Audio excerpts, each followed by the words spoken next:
ahabul biqa'i ilallahil masajid, tempat yang paling dicintai Allah adalah masjid. Di majlis yang datang kepadanya seperti jihad fi sabilillah, yang duduk di dalamnya mengundang rahmat Allah, mendatangkan as-sakinah, dan dikelilingi oleh para malaikat, serta majlis ini menjadi majlis yang dibanggakan Allah kepada para malaikatnya di langit. Dan di akhir dari pertemuan kita nanti, Allah Subhanahu wa taala katakan kepada kita, qumu maghfuran lakum, berdirilah kalian dalam keadaan diampuni dosa-dosa kalian. Dan itu tanpa kecuali. Sebab dalam riwayatnya ada yang malaikat yang berkata, ya Rabb, inna fihi fulanan innama kana ya'ti li hajah. Di situ ada si fulan datang hanya untuk kepentingannya, bukan untuk ngaji. Kata Allah Subhanahu wa taala, ulaika qaumun la yashqa bihimul jalis. Mereka itu adalah suatu kaum, siapapun yang duduk dengan mereka tidak merugi. Oleh itu mari kita bersyukur, mudah-mudahan majlis ini menjadi salah satu majlis yang dicatat dalam sejarah kehidupan kita, sehingga di akhirat nanti di saat catatan dibuka menggembirakan kita. Allahumma amin. Oleh itu mari kita bersyukur sekali lagi, karena memang tak banyak yang dapat. Kita sikit aja yang dapat, sebagian besar tak dapat, karena tak tergerak. Dan itu sebenarnya karunia Allah SWT bagi kita di saat hati kita digerakkan untuk hadir di majlis-majlis kebaikan. Ma'asyiral muslimin wal muslimat, al-hadirin wal hadirat, wal musyahidin wal musyahidat. Kemudian selawat dan salam kepada baginda Rasulullah sallallahu alaihi wasallam yang telah mengajarkan kepada kita agama ini dengan lengkap dan sempurna, dari alif sampai ya, dari A sampai lalu sampai Z, Masya Allah. Jadi tak seperti kata Imam kita Asy-Syafi'i rahimahullah, tidak ada suatu perkara apapun yang datang kepada umat Islam kecuali dalam kitabullah dan sunnah Rasulullah sallallahu alaihi wasallam sabilul huda fiha, ada jalan petunjuk di dalamnya. Nah, tentu saja ada yang tahu, ada yang tidak. Orang-orang yang Allah berikan karunia ilmu, mereka diberitahu, dan kita yang belum menjadi seperti mereka belajar kepada mereka. Ma'asyiral kiram, para hadirin wa hadirat yang mulia, masih dalam bab atau pelajaran tentang syurutus salat. Itu pelajaran tentang syarat-syarat salat. Barangkali masih banyak yang lupa pelajaran tempoh hari, karena 2 bulan kemarin tak dapat datang. Nah, sampai mana saja? Lalu lupa, itu dia belok, ya lagi ngaji deh, dia lalu lupa. Nah, syarat sah salat. Jadi ada dulu kita sebutkan, ada syarat sah, ada syarat diterima. Syarat sah ini ibaratnya adalah syarat administrasi. Kalau ibaratnya kita mendaftar jadi PNS atau ASN, apa syarat-syarat administrasinya? Tak pernah masuk. Yang penting harus ada pona lahir, kan ya kan? Akta kelahiran dia, pona sekolah, ijazat dia, leba prestasi, ada transkrip nilai, awak ndak terlibat buat-buat non ndak elok, ada SK CK. Badal yang mubo kerja berarti keterangan sehat. Apalah? Abi atau rekomendasi Pak Kepala Desa misalnya dan sebagainya. Kalau di Arab Saudi tan tambah tu rekomendasi dari Imam Musaji. Lepona nampak ke Musaji atau enggak. Kalau siko kan enggak perlu dah. Nya kalau kodok Musaji dicurigai. Kalau di situ enggak. Jadi kamu Musaji itu mesti kalau enggak lulus jadi PNS. Kalau rajin kamu Musaji payah lu. Payah lulus gaknya. Allah Ustaz jazakallahu khair. Jadi gitulah kaum muslimin dan muslimat. Itu namanya syarat administrasi. Administrasi itu wajib. Sebab kalau kurang otomatis tidak lulus. Otomatis tidak lulus. Kalau tidak lulus jalan tidak temu. Jadi itu harus disiapkan sebelum kita masuk ke dalam solat. Nah, kemudian ada namanya nanti syarat diterima. Syarat diterima. Nah, syarat diterima biasa tidak banyak. Tes. Iya. Lolos. Ini adalah lulus tapi tidak lolos. Lah selesai tes tapi tidak ada tes. Aku kayak awak tu. Kaum muslimin dan muslimat dirahmati Allah. Tapi dalam ibadah salat syarat lulus F1, syarat diterima ahlan wa sahlan. Syarat diterima adalah mesti ikhlas dan mengikut petunjuk. Kalau bahasa kita sekarangnya mesti ikut SOP dengan loyalitas tinggi. Itu Pak Kades ya? Dengan loyalitas tinggi dan ikut SOP. Niat yang ikhlas tapi juga mesti ikut bukan banyak SOP sah.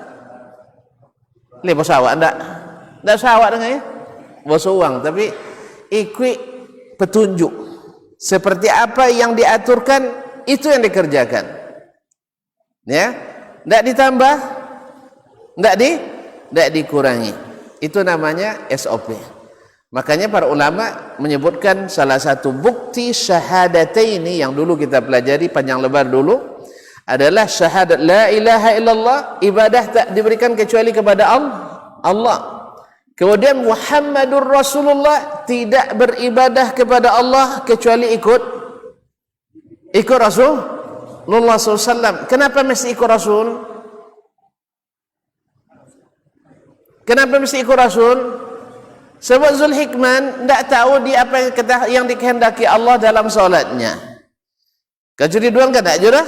Tak tentu apa yang diinginkan Allah seperti apa kita salat, kita tak tahu kan apa yang diinginkan Allah. Yang tahu siapa? Rasulullah sallallahu alaihi wasallam. Nah, kalau kita menyimpang dari caranya, berarti kita sudah mengira-ngira ada jalan lain selain jalan Nabi sallallahu alaihi wasallam. Dan biasanya perkiraan itu meleset karena Nabi sudah sempurna menyampaikan agama ini kepada kita. Oleh sebab itu disitulah pentingnya kenapa mesti ikut Rasulullah sallallahu alaihi wasallam dalam segala amalan kita, dalam segala keyakinan kita. Karena kita tidak tahu apa yang diinginkan Allah kecuali melalui jalur Rasulullah sallallahu alaihi wasallam.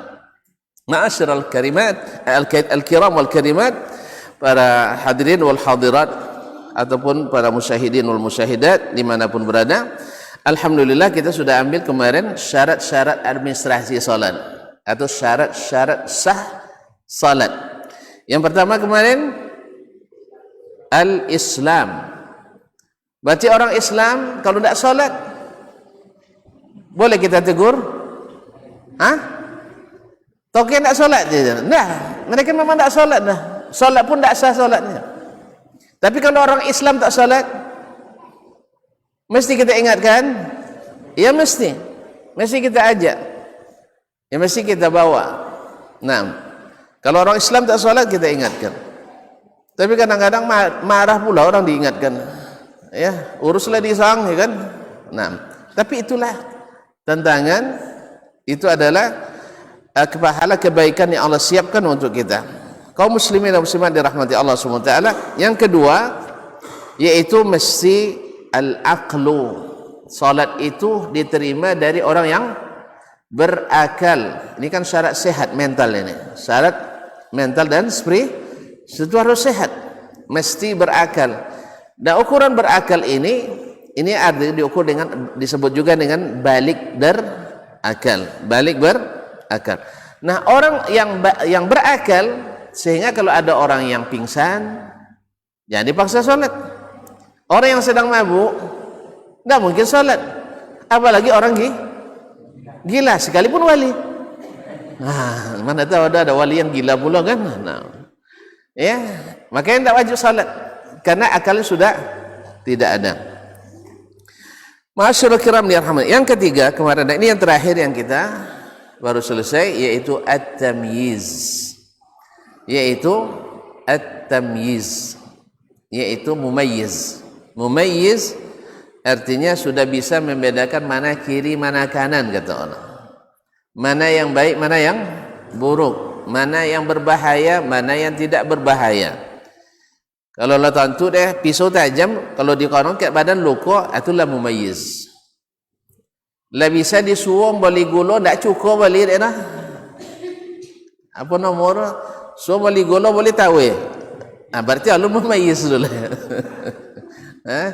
Kalau boleh suruh beli gula, suruh beli tahu, itu alu mumayyiz. Tapi kalau sudah bisa membedakan itu, berarti sudah mumayyiz.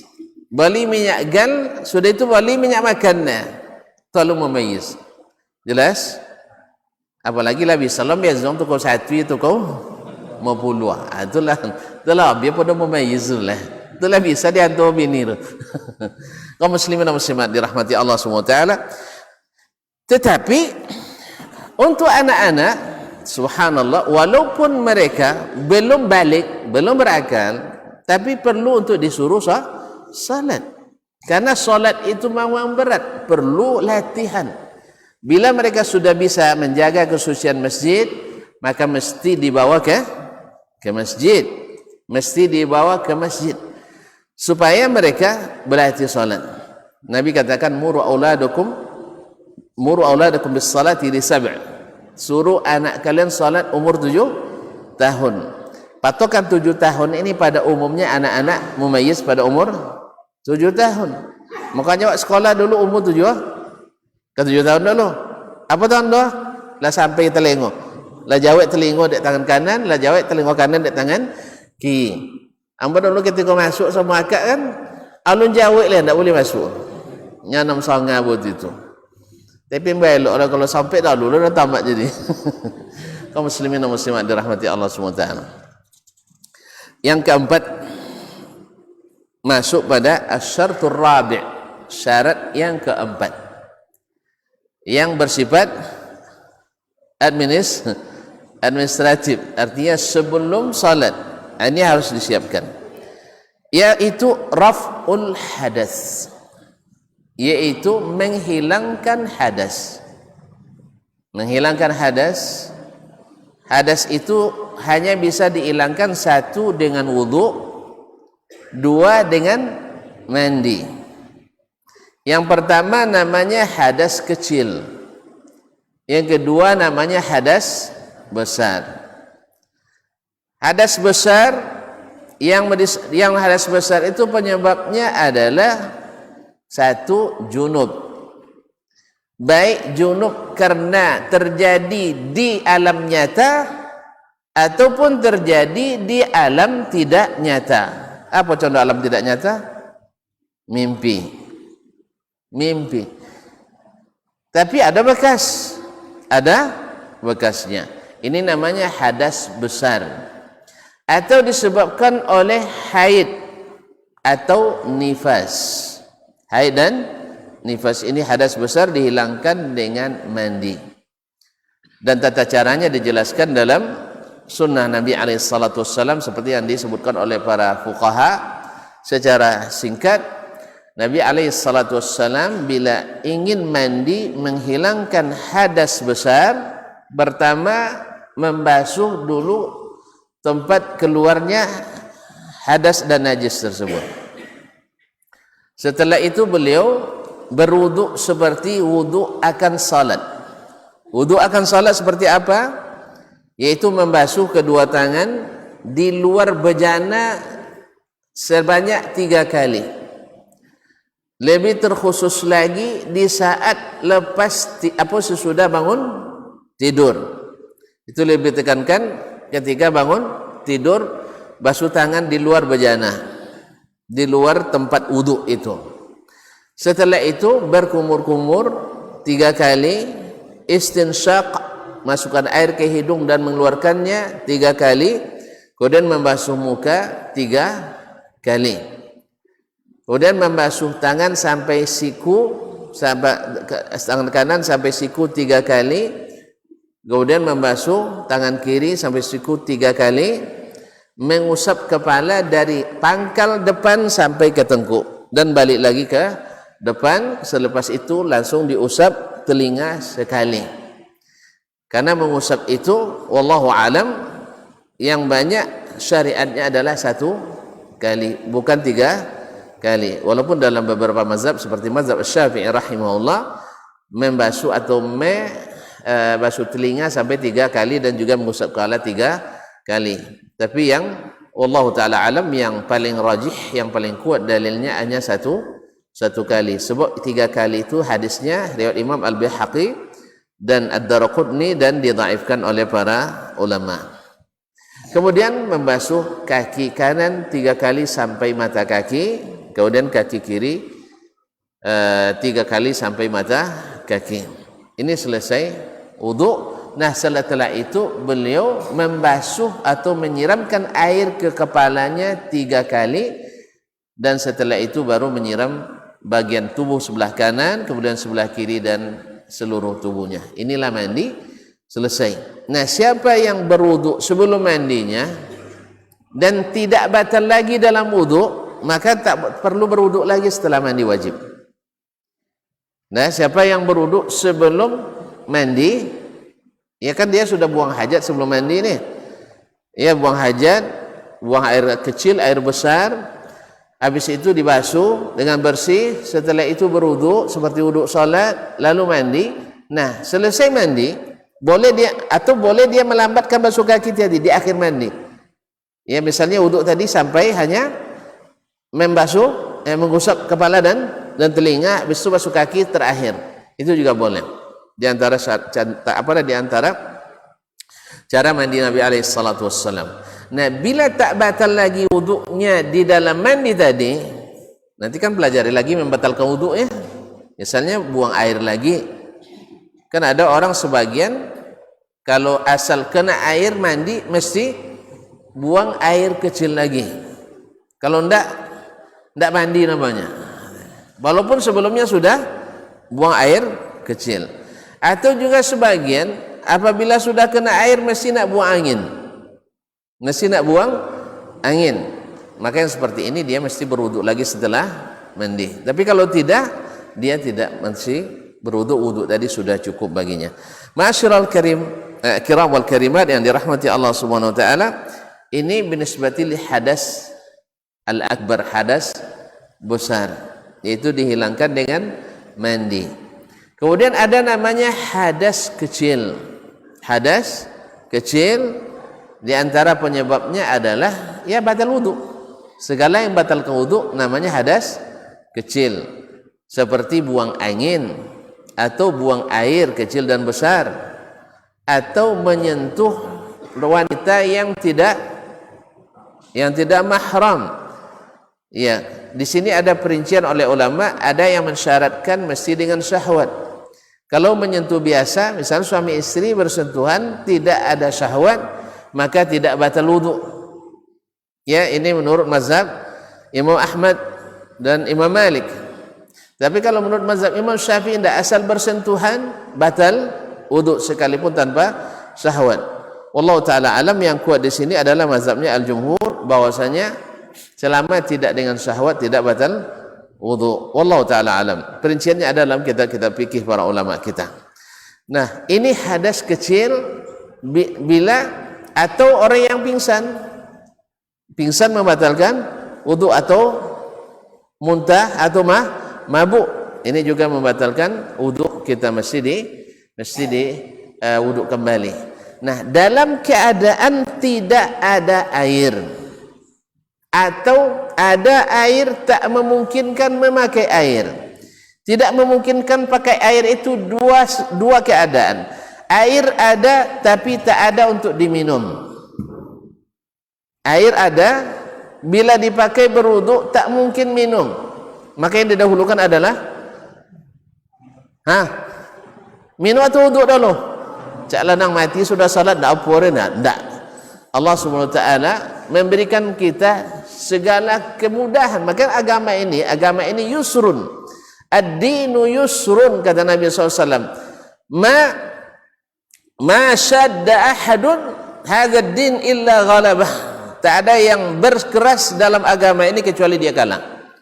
Maksudnya berapa banyak orang yang keras dalam beragama, akhirnya futur, akhirnya berubah jadi orang yang meninggalkan agama.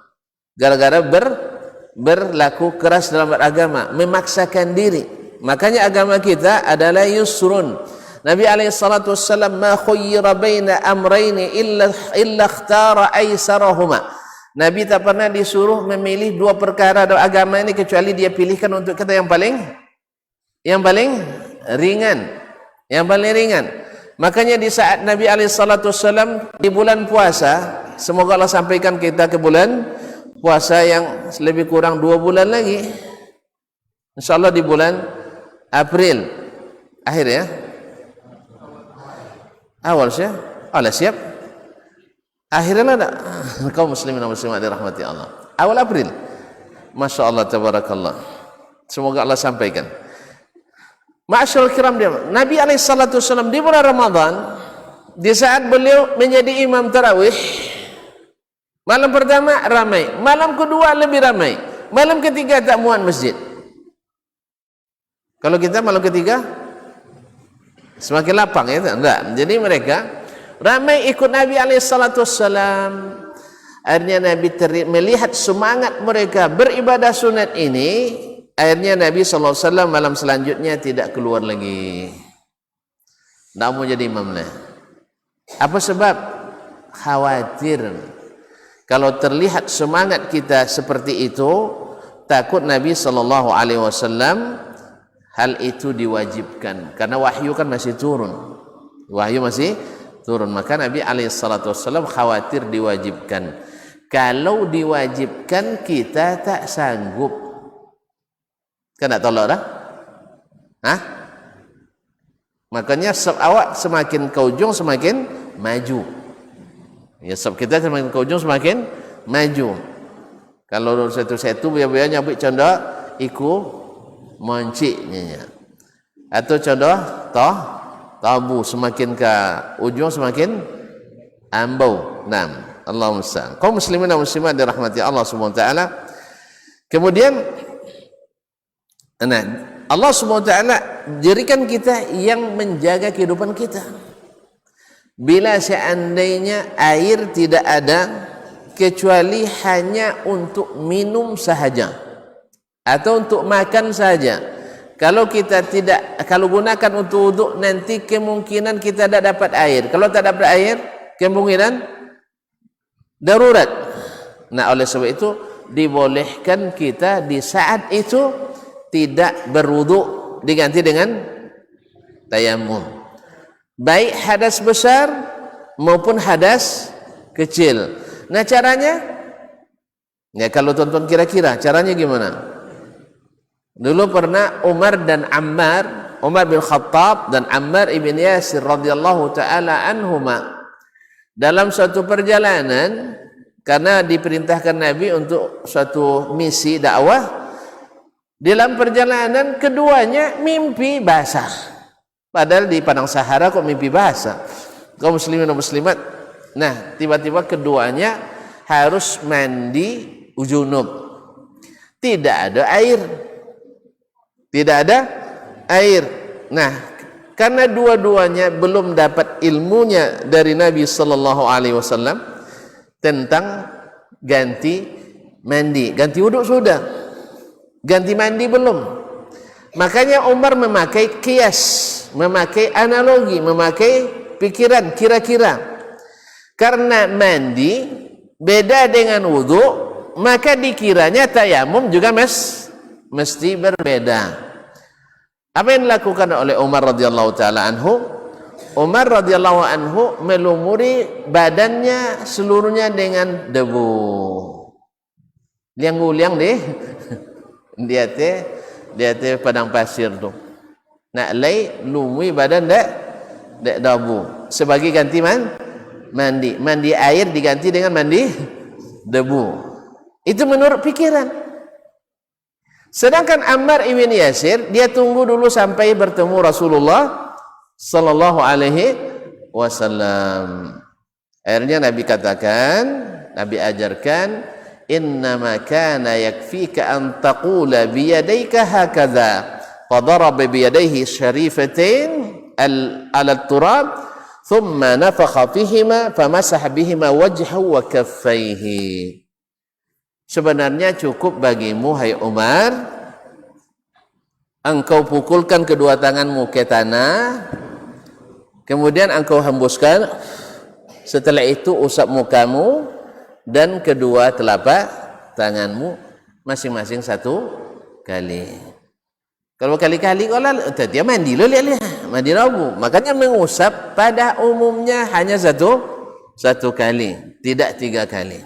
Yang namanya mengusap itu biasanya dalam wudu atau mandi satu kali. Ma'asyiral kiram yang dirahmati Allah SWT, akhirnya sejak itu diketahuilah bahwa mandi dan wudu, ganti mandi dan ganti wudu dalam bersuci dengan tayamum caranya sama. Berarti tidak berlaku logika di sini. Makanya agama ini tidak semuanya mesti menyesuaikan dengan logika kita. Tetapi semua syariat itu sesuai dengan logika. Tidak ada yang tidak sesuai. Ada yang bilang tidak sesuai berarti logikanya sedang bermasalah. Bukan tidak usul logika. Semuanya logis. Cuman sebagian menganggap tidak logis. Ma'asyiral kiram dirahmati Allah SWT. Jadi menghilangkan hadas adalah syarat yang tidak bisa ditinggalkan agar sah salat kita. Apa dalilnya? Pertama, kaum muslimin dan muslimat dirahmati Allah, Al-Quran Al-Karim, ya ayyuhalladzina amanu idza qumtum ila as-salati faghsilu wujuhakum wa aydiyakum ilal marafiq ila akhiril ayat. Hai orang-orang beriman, bila kalian hendak salat maka basuhlah muka kalian, kedua tangan kalian sampai siku, kemudian sapu atau usap kepala, kemudian basuh kaki sampai mata kaki. Jelas? Ini dalil Al-Quranul Karim. Kemudian dari sunnah Nabi SAW banyak sekali dalil tentang menghilangkan hadas dari kita ketika akan salat. Karena tercatat Nabi SAW tidak salat kecuali dengan bersuci. Bahkan ketika beliau sedang salat, tiba-tiba teringat belum bersuci dari junub. Nabi jadi imam nih, kok sampailah cuci jadi imam soalnya kan? Jadi pas dia sedang salat, terkadang alun mandi. Apa kata Rasulullah SAW?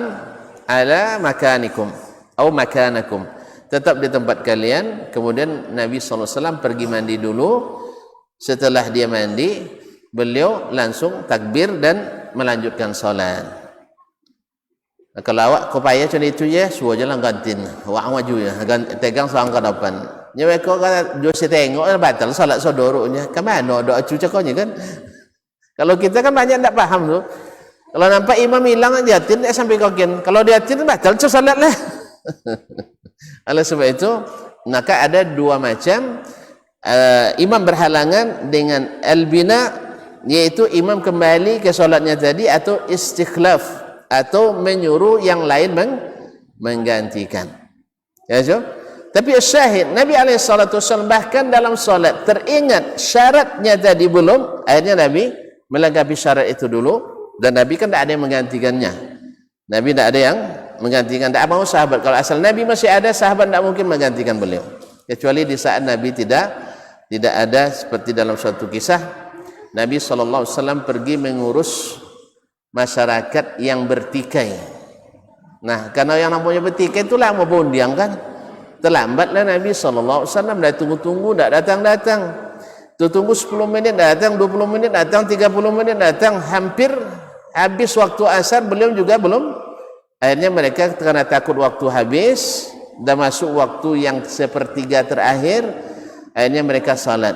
Dan saat itu Nabi datang alaihissalam dan terlambat. Melihat itu, Abdurrahman yang jadi imam, Abdurrahman bin Auf, ingin mundur ke belakang, tapi Nabi katakan jangan, teruskan.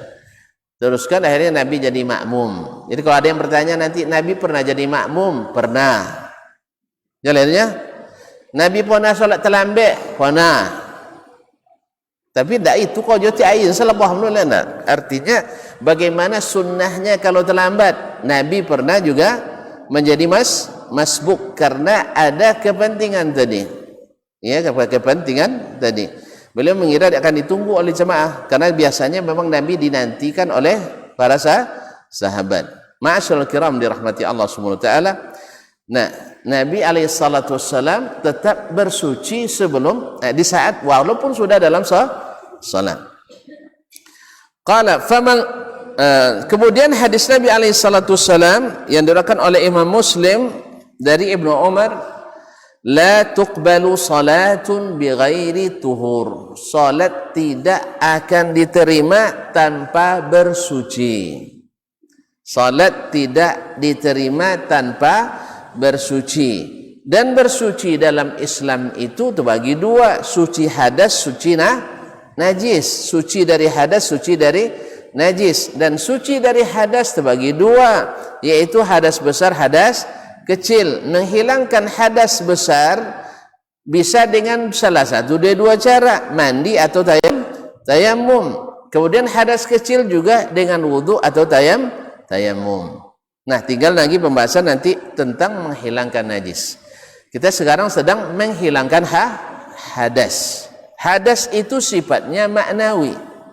Artinya tidak bisa ditengok. Mana hadas saja, tidak ada orang.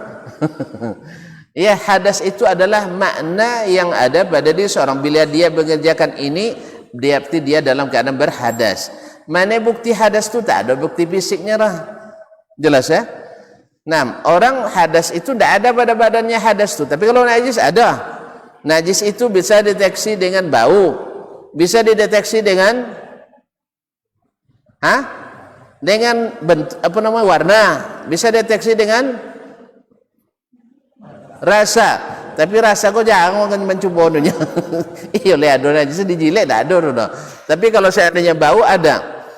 Ada cerita walau mandi sudah payapo, sudah bekerja, sudah motong, sudah itu mandi basabun basampo dia po di sungai Kampur. Sudah itu lah sudah mandi awak nawu je baun lenya. Siapa no baun ganya? Kasa nyangkut di kumis kasa. Nyangkut di kumisnya baun tu. Dicek lain tidak ada, tapi ternyata di kumis nyangkut setitik. Kalau di kumis nyangkut tidak apa baun tahu itu. Jadi kaum muslimin dan muslimat dirahmati Allah. Taib, menghilangkan hadas kecil juga dengan salah satu dua cara, wudu atau tayamum, yang disebutkan oleh para ulama di dalam bab-babnya. Ma'asyiral kiram dirahmati Allah Subhanahu wa taala. Kemudian masuk pada syarat yang kelima. Ya. Tapi waktu masih ada waktu saya. Insyaallah masih panjang. Masih panjang kan? Alhamdulillah. Kalau mau jual lele panjang waktu, kalau tempat lain tu pendek waktu. Apa jangan? Psikolog ngaji tu, Mat. Ma'asyiral kiram dirahmati Allah. Asy-syartul khamis, syarat yang kelima, izalatun najasah. Makanya sebenarnya dalam bahasa Arab istilahnya berbeda. Kalau hadas, raf'ul hadas, yaitu mengangkat hadas, karena tidak ada yang dihilangkan. Tapi kalau najis, izalatu an-najasah, menghilangkan najis. Ai minal buq'ati allati yusalla 'alaiha, yaitu dari tempat kita salat. Tempatnya harus bersih dari najis. Kalau hadas, musajid itu berhadas ada? Tidak ada kan? Ya. Tapi kalau najis ada di tempat kadang. Dari tempat salat, baik lantainya atau sajadahnya atau tikarnya harus bersih dari najis. Wa minas thiyab, demikian pula dari pakaian yang dipakai mesti bersih dari najis. Oleh itu khususnya kita yang musafir mesti berhati-hati betul, apalagi yang pakai WCKT, konceng toga. Adanya dah. Kan banyak non konceng yang WC dinding. Tentu WC dinding. WC dinding itu rata-rata memercik ke kain itu. Rata-rata mantiang ke celana kita. Oleh sebab itu di samping tidak beradab atau kurang adab, karena yang sebelah nampak. Tidak perlu ngintip nampak. Walaupun sesama laki-laki, aurat tidak boleh diperlihatkan. Makanya kalau memang tidak darurat sekali, sebaiknya kita orang Islam tidak menggunakan yang seperti itu. Alhamdulillah baik di bandara, di terminal ada yang seperti itu, tapi ada juga yang tertutup. Cuma sayang tertutup kodok lo tidak siram, tidak kawan itu masalah kadang ya Allah sayang. Nya pas di situ berhematnya. Pas wuduk mereka canda yusawo dia pakai dah. Harusnya perwuduk itu sedikit airnya. Tapi kalau nyiram WC banyak. Kalau nyiram WC setengah golek dipakainya. Tapi wuduk sember pocah. Allah musta'an. Terbalik. Kalau WC itu harus disiram banyak. Kalau wuduk cukup seadanya. Kalau Nabi SAW sagolek bisa wuduk. Ya, sekolah itu bisa wuduk, satu mud wuduknya. Kalau seeko bisa mandi, lebih bisa. Itu dia. Jadi kaum muslimin dan muslimat, kalau wuduk berhemat, mandi berhemat, tapi kalau nyiram WC, sampai hilang bekasnya, sampai hilang baunya. Sebab kaum muslimin kalau sempat lambat disiram, khususnya yang yang air besar. Tu kalau lambat disiram, dah mau hilang dah. Lah condo bahan coba untuk buat lah condo serbu keramik je lah. Cuman warna tak tentu lah. Jelas sebab itu harus bersih betul. Yang kedua, jangan sampai air WC itu sampai ke tempat kita berwuduk.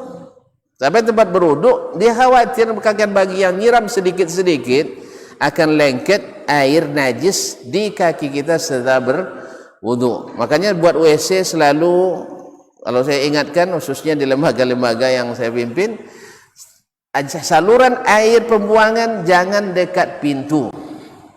Karena WC di kita relatif tersumbat. Apa sebab? Terompa masuk, berlumpur. Kemudian sampah kadang okok kita tengok situ tersumbat. Nah, kadang-kadang air yang memercik itu keluar dari klosetnya, kemudian setelah itu ke lantai. Yang hemat air nyiram tadi, terbayangnya sagoleko jadi nyiram tu airnya. Tu tapijak sudah itu tabur ke lantai tempat berwuduk. Ini juga berbahaya bagi kebersihan wuduk kita. Oleh itu makanya di tempat-tempat yang seperti ini, maka diminta pada jemaah untuk rajin menyiram dengan air yang banyak. Ya, dengan air yang banyak. Kau takut musajid tidak ada buayu tang rumah. Nah. Jadi dari tempat pakaian wa minal badan, dan dari badan. Nah, dari badan tu apa maksudnya? Yang di luar. Ya, ada sebagian tu mohon maaf, ada sebagian yang kajinya sangat mendalam sehingga najis dalam pun tidak dikompresor dah. Paham tak? Tidak dibolehkan seseorang berlebihan dalam masalah ini. Sebab di zaman Nabi sallallahu alaihi wasallam, kalaulah dibolehkan istinja dengan menggunakan batu, istinja kan boleh menggunakan batu, ya. Kalau tidak ada air boleh dengan batu. Batu mesti ada. Mesti ada yang tidak ini kan. Jadi oleh kaum muslimin dan muslimat tidak perlu terlalu pakai jangan pakai caumil lama nengok bekaleh, naudzubillah. Yang penting kalau rasanya tidak ada bekasnya lagi, tidak ada baunya lagi, maka sudah cukup. Jangan kadang-kadang ya harus yang di dalam, ada yang mau tengok bodok ya dibuka kelopak mata macam mereka. Apa sebab? Takut ada cik mata di dalam. Ini tidak ada dianjurkan dan tidak dicontohkan dan tidak diperintahkan, bahkan dilarang oleh Nabi sallallahu alaihi wasallam kita gulu dalam masalah ini. Ilah wudu bosurnya wudu hidung babet-babet tunggu. Kok bisa gak pakai obeng lu manculik ke cuki kayaknya. Nauzubillah. Ya kasihan kita melihat orang ini was-was akibat berlebihan. Ini tidak dibenarkan. Kalau seandainya harus hilang semua najis, berarti lambung kita harus dikompresor, harus keluar semuanya. Ini tidak mungkin. Yang dimaksud adalah najis yang terjangkau oleh tangan kita. Jelas? Jangan pakai pompa atau siku oleh jangan. Tidak jadi solat kita nanti gara-gara itu. Jadi yang ada pada tempat, pada pakaian dan pada badan. Nah, ma'asyiral kiram dirahmati Allah Subhanahu wa taala. Allah Subhanahu wa taala berfirman, "Wa thiyabaka fatahhir." Dan pakaianmu maka bersihkanlah. Kemudian hukum asalnya taharah itu dengan air juga. Hukum asalnya pakai air karena air lebih membersihkan. Wa ja'alna minal subhanallah wa anzalna minas sama'i ma'an tahura. Kami turunkan dari langit air yang suci dan mensucikan. Nah, bila najis itu ada di tanah, artinya masjid kita mungkin masih dari tanah seperti zaman Nabi alaihi salatu wassalam. Azan tadi? Nah, azan dulu nah. Udah lain mandang Pak. Nah.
حي على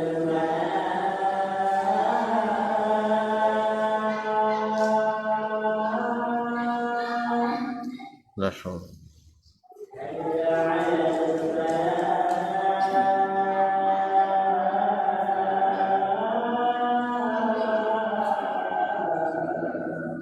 La haul.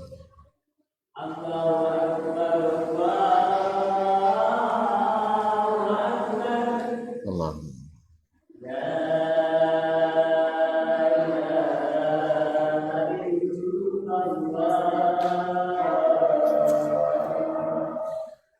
Nah, salat.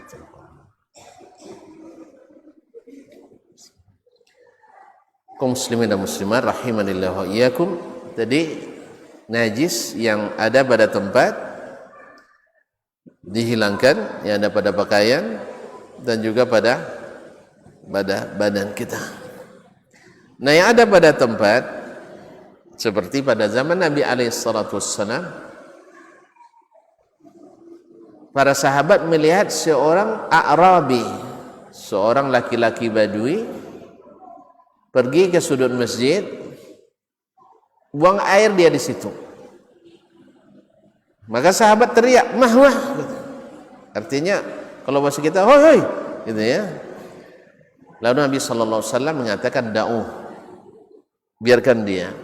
Sebab kalau dalam kondisi seperti itu dia cegah dan dia lari, justru semakin sulit untuk membersihkan, lebih menyulitkan. Untung kamu ayu sudah itu disogan tu lai, semakin payah. Yang kedua, dan itu berbahaya bagi orang itu, karena orang yang sedang buang hajat tiba-tiba terhenti, itu berakibat buruk bagi kesehatannya, akibat buruk bagi kesehatannya. Makanya menahan buang hajat, menahan buat hajat besar dan kecil dilarang, bahkan dalam salat. Salah satu hal yang membolehkan kita meninggalkan salat adalah buang hajat. Bila tuan-tuan dalam salat nak buang hajat, boleh tinggalkan salat. Atau sebelum salat kita harus terasa nak buang hajat, maka pergilah buang hajat dulu, sekalipun misalnya karena lama atau karena solat yang terlalu singkat. Kan ada dua sebab tu, lama buang hajat atau karena solat yang terlalu singkat. Dua-duanya terjadi, dia juga lama dan yang kedua solatnya terlalu pendek misalnya, tidak sempat dia jemaah. Ini uzur syar'i, jangankan hajat keluar, hajat masuk pun. Ini kan hajat ada dua tuh, ada hajat masuk, ada hajat masuk apa? Makan, minum. Kalau sempat kita terhidang makanan, tiba-tiba azan dan qamat pula langsung, azan dan qamat langsung pula, maka makan aja dulu, santai aja makan, karena ini adalah uzur syar'i. Nabi katakan, "Idza uqimatis shalah wa hadara al-asya fabda'u bil asya." Apabila salat didirikan dan makanan sudah dihidangkan, maka mulailah makan dulu baru salat. Cuman ada dalam satu keadaan, barangkali kita kadang-kadang gara-gara makan salat tak didirikan. Kan ada loh. Ini mohon maaf, jadi konteksnya bila makan dulu baru salat, tapi dengan catatan habis itu salat bersama gitu. Tapi kalau seandainya tidak ada orang salat setelah itu, kita tertinggal sendiri, kita masih belum terlalu lapar, kita pergi salat dulu. Sebab apa? Karena kalau ditinggalkan jemaah nanti, yang ini tak ada yang jemaah satu pun. Apalagi lo boleh nomo. Apalagi boleh. Beko kalau telah jam apa? Awak nak pergi salat, tak ada kawan pergi salat. Nah, saat itu kita pergi salat dulu. Kecuali memang tak tahan lah naiklah semlambung, atau lain hal. Nah, dan ini prakteknya langsung oleh sahabat seperti Abdullah bin Umar radhiyallahu anhu, ketika beliau mau makan, tiba-tiba orang qamat, dia makan sampai akhir selesai solat, beliau solat sendiri.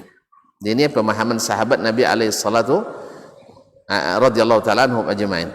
Kaum muslimin dan muslimat dirahmati Allah.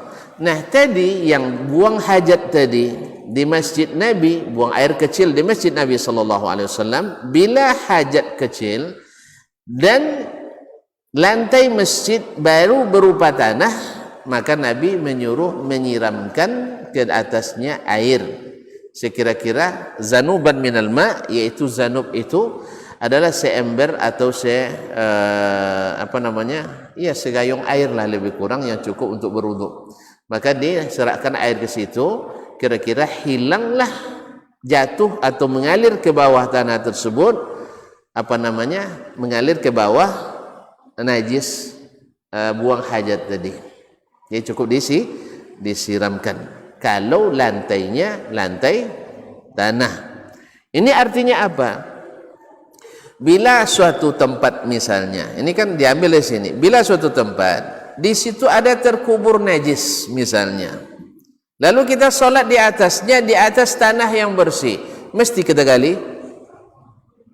Mesti? Ya enggak. Sah sholat? Sah sholat.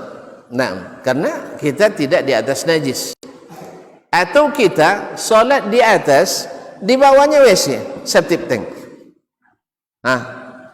Mesti berpindah? Pindah lomara? Nah, jadi oleh itu kaum muslimin dan muslimat dirahmati Allah, yaitu najis yang berkaitan langsung dengan kita. Yang kedua, yang terdapat pada pakaian. Nabi SAW pernah salat jadi imam. Dan di zaman Nabi, pada umumnya Nabi salat kalau tidak pakai sandal, pakai sepatu. Kalau buat kini teka, ada cabu. Sebab memang waktu itu kaum muslimin dan muslimat, pertama masjidnya dari tanah. Yang kedua, kalau musim dingin luar biasa dinginnya. Kalau musim panas, luar biasa pula panasnya. Oleh sebab itu mereka salat kadang-kadang tidak pakai pakai sepatu dan sandal. Yang kedua, ada maksud yang lebih dari itu, yaitu Nabi ingin tampil beda dengan orang agama lain, yaitu sallu fi ni'alikum fa innal yahuda la yusalluna fi ni'alihim. Salatlah kalian menggunakan sendal-sendal kalian. Apa sebab? Supaya berbeda dengan orang Yahudi, karena mereka tidak pakai sandal ketika salat. Ini hukum asalnya. Jadi Nabi saya pakai trompa aja harus babezo juang non muslim. Apa kerjaan? Berarti ayo boleh sama? Boleh sama ayo? Ya enggak. Raya mereka. Ibadah mereka. Keyakinan mereka. Kita wajib berbeda dengan orang agama yang bukan Islam. Walaupun Yahudi itu aslinya kan juga Islam, cuman dirubah oleh mereka sehingga menjadi agama Yahudi. Nasrani itu juga aslinya Islam, sebab sama dengan yang mengutus Nabi Musa dengan yang mengutus Nabi Muhammad sama. Dan Allah katakan inna dina indallahil Islam. Tapi mereka rubah sehingga menjadi agama Yahudi, agama Nasrani. Jelas asalnya Islam. Nah, umat Islam hari ini pun dah pada pula nak merubah-rubah pula agamanya. Tidak cukup hanya dengan Islam, nak dinambah nama Islam ini, Islam itu, Islam Mujalai, Islam Suboji, Islam Dayak, tak boleh? Islam Ubwa, Islam Gam-Garam, Islam apa boleh? Kisangku, Islam Nusantara, Islam dan sebagainya. Umat Islam pun dah mulai, karena memang betul kata Nabi SAW, la tattabi'unna sunana man kana qablakum. Kalian besok nak mengikut pula cara beragama orang-orang sebelum kalian, sejengkal demi sejengkal, sehasta demi sehasta. Bahkan kalau masuk pun ke lubang biawak, mereka kalian ikut pula masuk. Tonton tahu kalau lubang biawak, nak tahu pergilah masuk dalamnya, bau luar biasa dan berbelok-belok jalan di dalamnya. Susah memang masuknya itu, tapi kita akan masuk. Jadi makanya agama ini ikutilah Islam yang diturunkan Allah dan diajarkan Rasulullah sallallahu alaihi wasallam. Jangan dikotak-kotakkan Islam Indonesia mesti seperti ini. Ahlus Sunnah Indonesia mesti seperti ini. Di mana dalilnya itu? Yang ada Islamnya Rasulullah sallallahu alaihi wasallam. Dimanapun, nak di Indonesia, nak di Tobek, nak Suboji, nak di Pai, nak di Bawo, nak Kik Sangku, nak Sungai Tonang, nak Kampung Gadang, nak Pulau Lawe, apa lah sudah itu saya? Merawai, Uwai, tu Arangkinang, Ona, dan seterusnya. Semuanya harus sama. Islam itu satu aja. Islam yang didakwahkan oleh baginda Rasulullah sallallahu alaihi wasallam. Adapun pemahaman-pemahaman boleh saja berbeda, tapi jangan dikotakkan bahwa sesungguhnya Islam Indonesia mesti bermazhab ini, mesti beraliran ini. Di mana dalilnya? Enggak ada.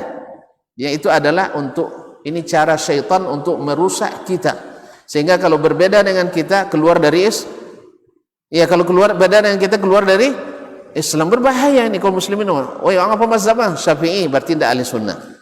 Hanafi berarti tidak ahli sunnah. Abu Akidang Wahabi berarti tidak ahli sunnah. Subhanallah, kaum muslimin dan muslimat dirahmati Allah.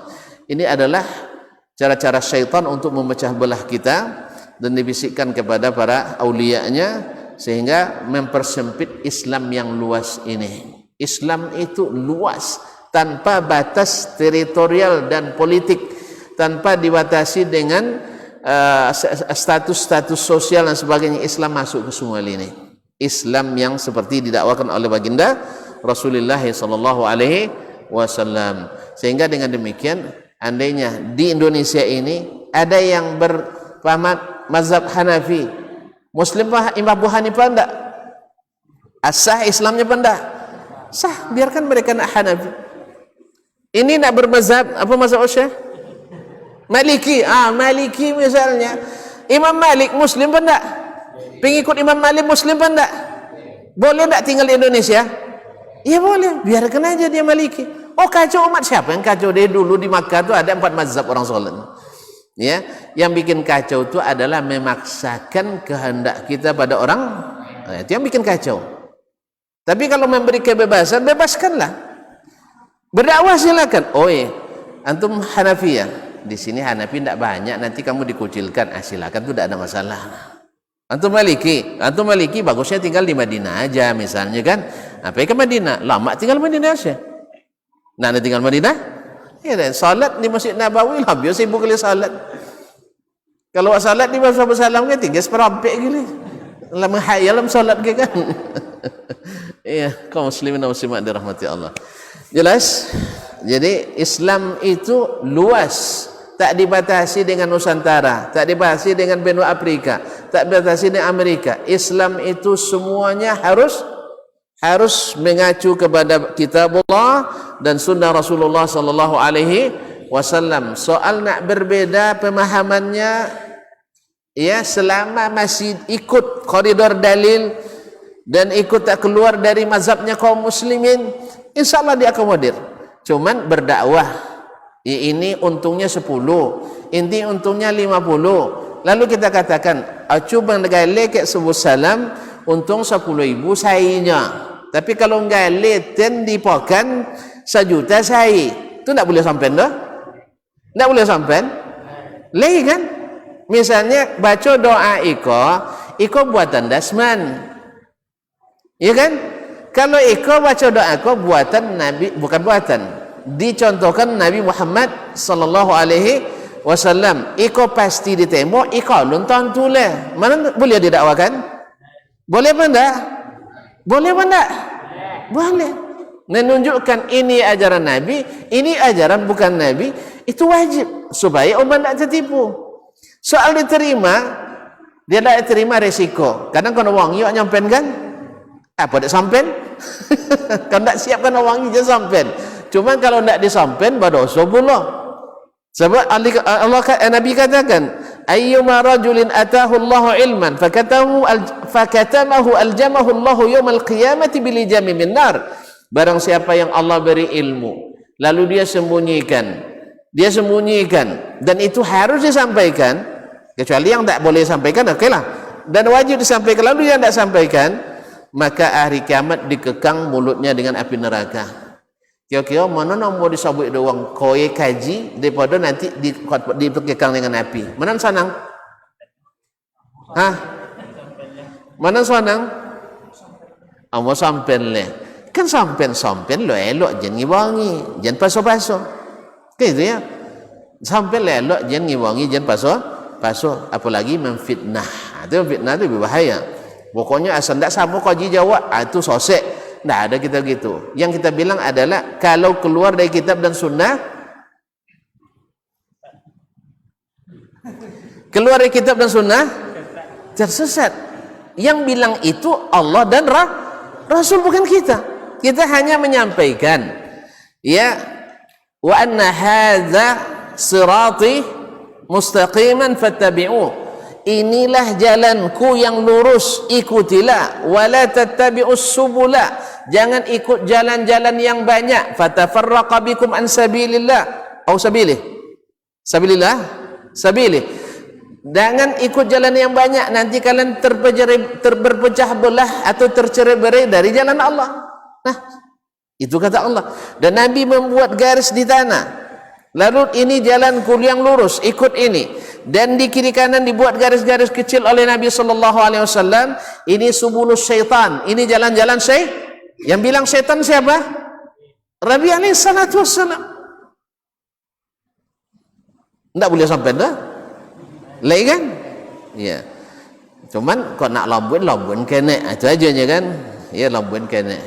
Misalnya menyebut orang tak muslim yang mau selain Islam non muslim. Yang menyimpang dari sunnah sebut non sunnah. Jangan sebut bid'ahnya, bid'ah sakit palu no. Tapi kalau sebut non sunnah selesai. Itu kena omongi pada orang sudah itu resiko. Resiko. Sebab Nabi pun kena wangi, Allah pun kena wangi dek hamba-hambanya. Ya kan?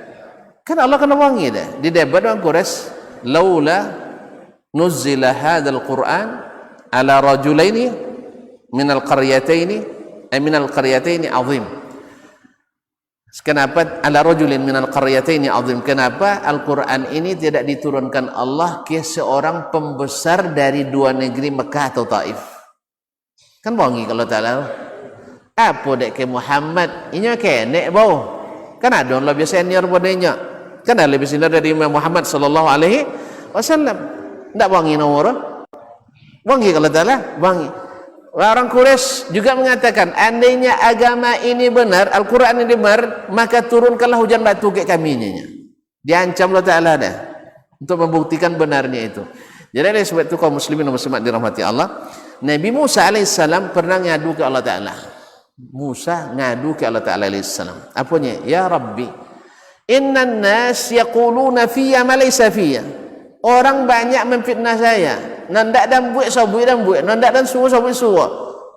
Berapa cara Allah Ta'ala? Apanya Allah Ta'ala? Lam aj'al zalika li fa kaifa aj'alu lak. Saya tak jadikan orang semua suka sama saya, masa aku jadikan semua orang suka pada kamu. Temo aja lah Musa padu kan. Makanya Musa kena bubu ndak Musa? Musa kena bubu. Dek Musa salah tu doang tu. Dek Musa salah? Enggak. Nabi harus meninggalkan Mekah. Dek Nabi salah? Enggak. Enggak lambui Nabi nyampen? Lambui Nabi nyampen? Lambui. Tapi non manemo koye. Itu masalah manemo koye. Oleh sebab itu kaum muslimin dan muslimat yang dirahmati Allah SWT, mudah-mudahan agama ini selalu sampai, karena memang tujuan daripada dakwah itu hanya sampai, bukan semua orang mengikuti. Intinya Islam itu mudah. Islam itu mudah, sehingga Allah berikan solusi-solusi terhadap kesulitan, dan jangan dipersempit. Islam itu luas. Ya, sebagaimana kita katakan bahwa para ulama juga berbeda pendapat, kita juga boleh berbeda pendapat. Jangan paksa orang untuk sependapat. Kita aja yang semazhab juga ada sependapat kan. Semazhab aja tidak bisa sependapat semuanya. Oleh itu kaum muslimin dan muslimat dirahmati Allah, kembali kepada ini, kalau seandainya tanah lantainya, maka kita siramkan. Kemudian ketika Nabi SAW tadi kan solat pakai sendal ya. Nah, ketika Nabi sedang solat, tiba-tiba Nabi membuka sandalnya sebelah, dibuka kedua-duanya, karena tidak boleh pakai sandal satu. Ini ingat juga kaum muslimin, Nabi membuka kedua sandalnya, terompah dalam solat, karena dipakai sebelah tidak boleh. Ada larangan memakai sebelah terompah. Kalau tidak pakai kedua, tinggal kedua. Kecuali orang cacat tu urusan lain, ya. Sebelah tidak bisa pakai lah, misalnya tidak bisa kita terompah dan sebagainya. Tapi kalau hukum asalnya sendal harus dipakai dua-duanya atau ditanggalkan dua-duanya. Maka Nabi tanggalkan sendalnya. Melihat Nabi dalam solat menanggalkan terompahnya, sahabat semua ikut menanggalkan terompah. Dikiranya itu sunnah, kan belum disebutkan kan? Masih mengira itu sunnah Nabi SAW. Selesai salat, Nabi sampaikan, kenapa kalian tanggalkan sandal kalian? Kalau nampak sandal baiti di samping kan? Nala tidak macam itu. Kata mereka, ra'aituka takhla'una 'alaika ya Rasulullah. Kami melihat engkau menanggalkan sandal, kami tanggalkan. Lalu Nabi sebutkan alasannya, inna Jibrila atani. Jibril tadi datang kepadaku. Fa akhbarani bi anna fi ihdana alayya qadha. Dia sampaikan bahwa di salah satu sandal saya terdapat najis. Maka saya buka sandal tadi. Dibuka sandal, letakkan sebelah kiri beliau. Nah, asyrul kiram yang dirahmati Allah, berarti kalau ada najis dalam pakaian kita dalam salat, ya, kalau membukanya tidak membatalkan salat, buka saja. Misalnya di kopiah, mana tuan tu tadi pas mendukung anak tang tepalo kosan bocor pampersnya. Kan kono kepala deh, kan kono kepala deh. Nah, itu dia. Awak mandi tadinya, cuman kopian tak bah. Mandi lainnya, tapi kopian tak bah. Tak bah basuh, tak bah cuci. Air tak bah solat. Manolah baun enggak agaknya. Ya, mano bah baun. Dalam tangan cina itu terkonang mosong kopiah tadi. Kono dek. Apa je amat? Kau wang pemandang sudah. Kaum muslimin dan muslimat, habis baterai. Jadi sampai mana tadi? Nah, kan ukuran jadi ruang. Kalau pakaian kita bernajis dalam salat, teringat dalam salat, contoh tadi, awak tadi dukung anak, ya, kadang batang hati palo kan? Ya enggak? Awak pakai kopi haji tadi, sudah itu kosan siram dah, atau bocor pampersnya. Kalau dulu dah kena pampers wang dulu dah. Ya, langsung je ke kepala. Jadi pas apa tadi mandi terkonangnya, kopiah tak terkonang. Akhirnya tak bawa kopiah pergi solat. Terbawa peci kita solat. Dalam solat ada bau-bau pesing dikit ya. Apa namanya bahasa awak? Ayang itu, bau ayang itu. Pula ayang enggak bersoji, enggak senanitan, enggak masuk ke bau ni tu kita bayang pertama kan. Tapi tidak mungkin jauh. Angin tang sitan. Angin dari sitan tiba-tiba apa? Atau pintu tertutup, tidak mungkin. Akhirnya teringat, oh astagfirullah, kopiah. Ambil, langsung diletakkan tempat yang lain. Tapi jangan beri uang. Ya, apa namanya, diletakkan di sebelah kiri kita. Di sebelah kiri kita. Dan itu salah apa namanya sunnah seperti itu, dan tidak perlu diulang salat karena ada kaidah, ya, kaidah dari hadis Nabi SAW, innallaha rafa'an ummati al-khata'a wan nisyan. Allah tidak memberikan dosa bagi umatku karena memuliakanku, karena salah dan karena lupa. Nah, al-khata' wan nisyan, kata ulama, yaj'alanil mawjuda kal ma'dum. Salah dan terlupa menjadikan yang ada seolah-olah tidak ada. Najis ada kan, tapi terlupa atau tersalah, maka seolah-olah tidak ada. Andainya, ini andai nih, tuan-tuan perempuan solat, misalnya di baju ada kena najis, tapi tidak ingat sama sekali, tidak terkonang mosong bernajis dah. Awaklah solat je lah, tiba-tiba assalamualaikum warahmatullah, assalamualaikum warahmatullah, lah selesai zikir, lah sudahlah makan tinggai. Sudah itu astagfirullah, tadi bernajis. Apa hukum? Ulang solat ya? Tidak mesti diulang. Karena lupa dan salah menjadikan yang ada seperti tiada. Walaupun masalah ini khilaf di antara ulama, ada yang mengatakan kalau dalam waktu mesti diulang lagi, tapi jumhur mengatakan tidak diulang. Contohnya Nabi tadi, Nabi awal solatnya bernajis tak? Bernajis, tapi beliau tahu? Tidak tahu kan? Tidak tahu, dia khata. Khata itu kan karena tidak tahu, akhirnya dimaafkan yang seperti itu. Boleh. Tapi kalau letak kandang dalam salat tu tidak buka orang, tidak lapen, itu batal salat, harus diulang salat. Mana tuan tu kadang najis itu kan sosan di nak baju diam. Awak nak buka lah baju maluan ke uang, tauinnya salat, gitu. Tauinnya salat. Kalau begini salatnya tidak sah. Bahkan kalau diteruskan berdosa. Kalau diteruskan berdosa. Makanya jangan gini malu ke uang, nanti tauinnya salat, sehingga salat tidak sah. Dan kalau terjadi seperti itu mesti diulang kembali, karena kita sudah tahu. Tapi kalau tidak tahu sampai selesai, maka salat kita sah dan dimaafkan, karena lupa dan salah menjadikan yang ada seperti tiada. Tapi sebaliknya, balik ke syarat yang keempat tadi, yaitu hadas.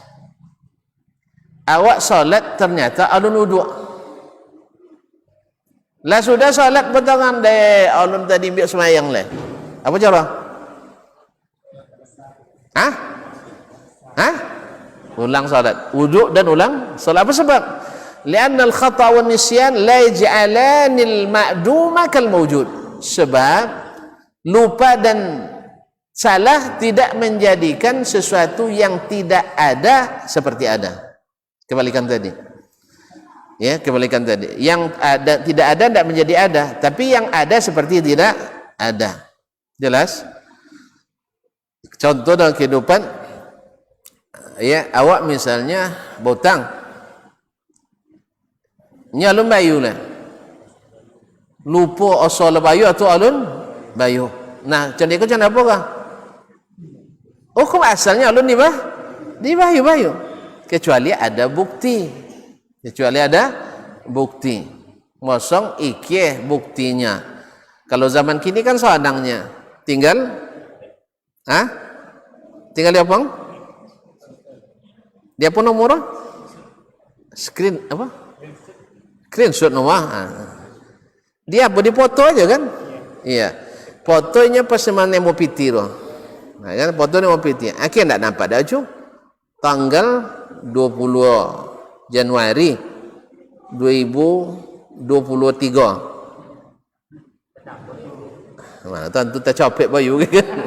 2023. Nah, 2023 nya jam sekian sampai di situ.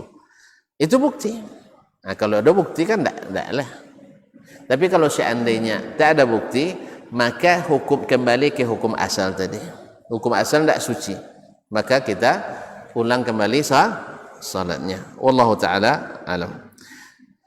Baik, dan bila seandainya contoh awak lantai musajid, awak berkeramik atau pakai moket atau apa namanya kah, sejadah karpet ya. Kalau begitu, ikut disosamunya. Ya kan? Kan disosamu lantai dibasuh, nyendak turun lah. Sebab dia tidak turun. Maka juga harus hati-hati. Jangan air yang sedikit itu langsung dipel sudah apa? Itu memindahkan aja semuanya. Jadi sebaiknya di tempat itu saja diselesaikan. Pertama dilap dulu. Jangan langsung bekanya maaf dia najis itu mungkin sagole kan, sudah itu disiram je ke sember, menyebar ke lain sudah. Enggak. Dilap dulu yang basah itu, kemudian dibersihkan dengan apa, kemudian baru dengan air kebersihan dipel, mudah-mudahan mudah-mudahan demikian tidak menyebar ke tempat yang lain. Wallahu taala alam. Nah, ini baru kita sampai syarat yang ke-5. Ulang. Pertama, ketiga, memayis. Yang keempat, menghilangkan lima, dulu. Itu selesai.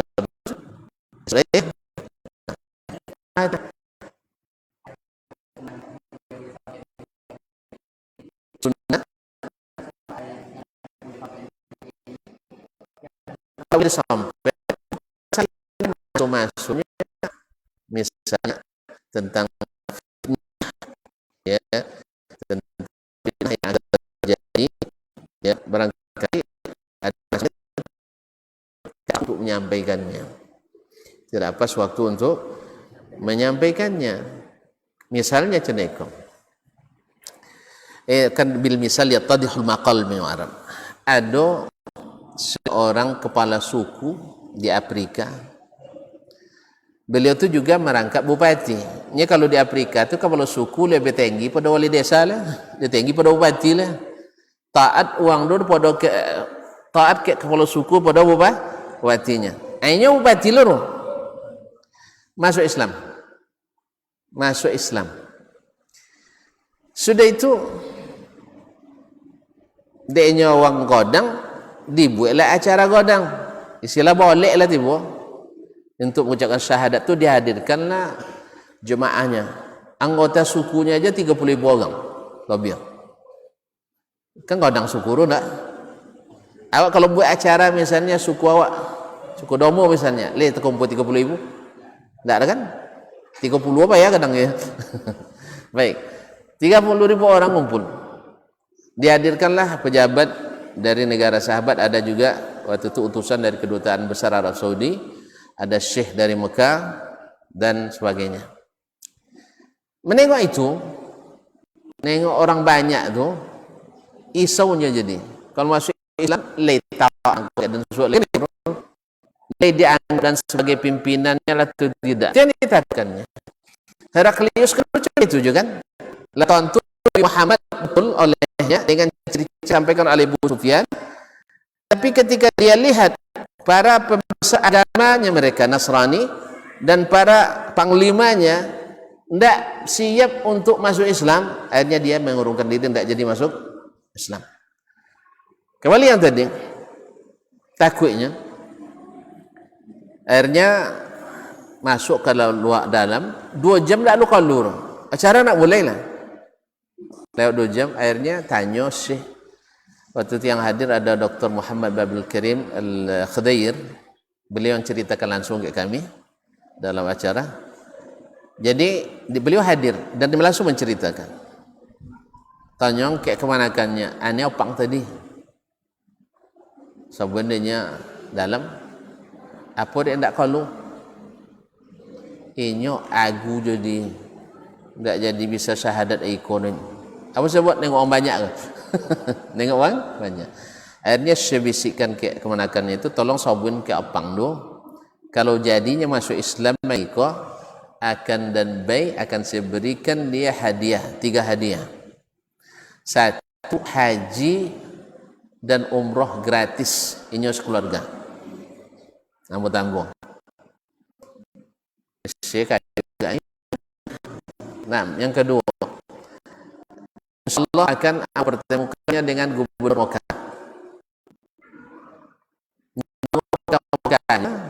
Langsung omongnya lihat. Subhanallah. Mungkin ini berkat doa Nabi Ibrahim alaihissalam, waj'al af'idatan minan nasi tahwi ilaihim. Jadikan hati-hati manusia itu condong kepada mereka. Jadi siapa pun rindu Mekah rupanya. Tonton tak dah? Hah? Subhanallah, kalah ada Pak. Nah, rindu Mekah.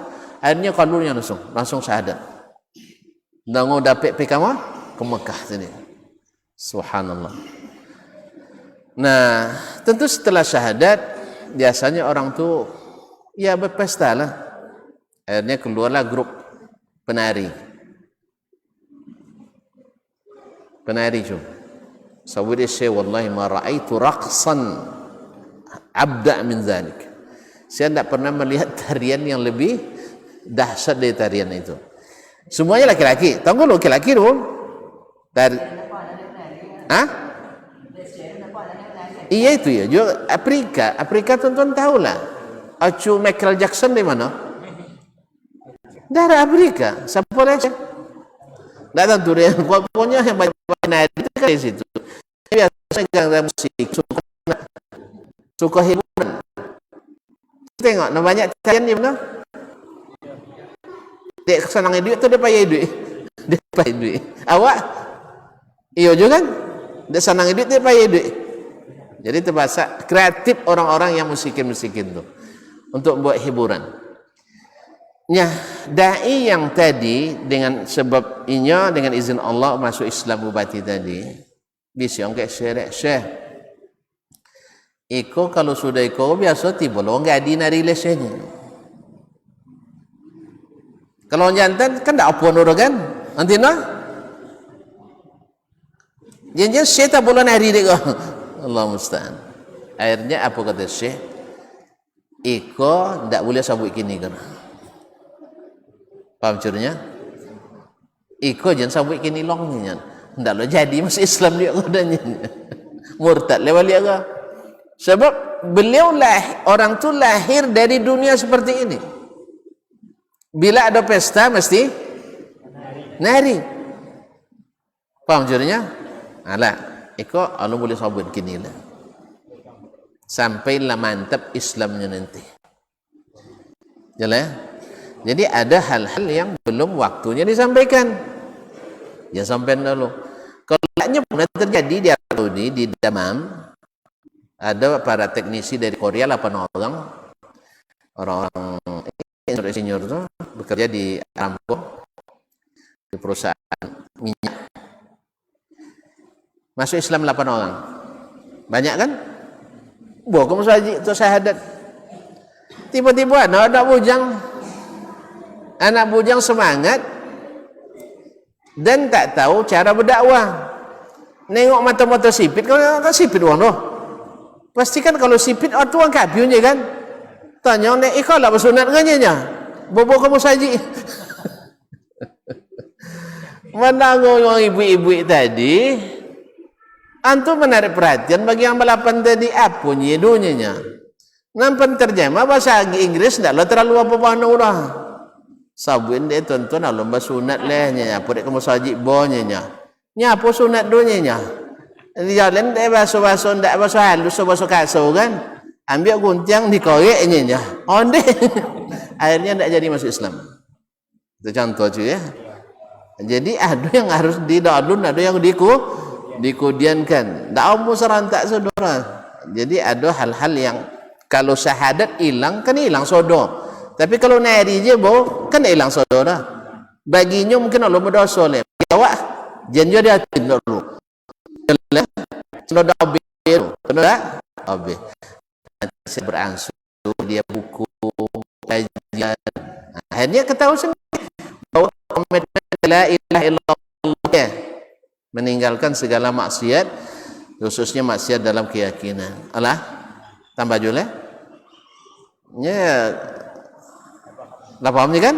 Nah, terima kasih dan mohon maaf. Jangan tambah tanya oleh tambah panjang. Baik, subhanakallah bihamdik. Asyhadu an la ilaha illa anta astaghfiruka wa atubu ilaik. Terima kasih dan mohon maaf.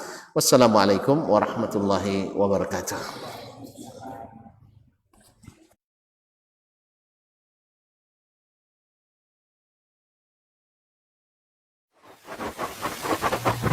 Barometer amal kita saleh tak salehnya di salat kita. Bila salat kita ikhlas dan sesuai dengan sunnah Nabi SAW, maka insya Allah amalan yang lain. Ini aktivitas ini membantu saya di akhirat atau akan menyulitkan saya di akhirat. Kalau seandainya perbuatan itu ternyata akan menyulitkan kita di akhirat kelak, tinggalkan perbuatan itu. Anta ni'mal jund. Kamu adalah sebaik-baik prajurit. Coba lihat. Kamu adalah sebaik-baik prajurit. Maka tujuannya adalah menghancurkan kehidupan rumah tangga.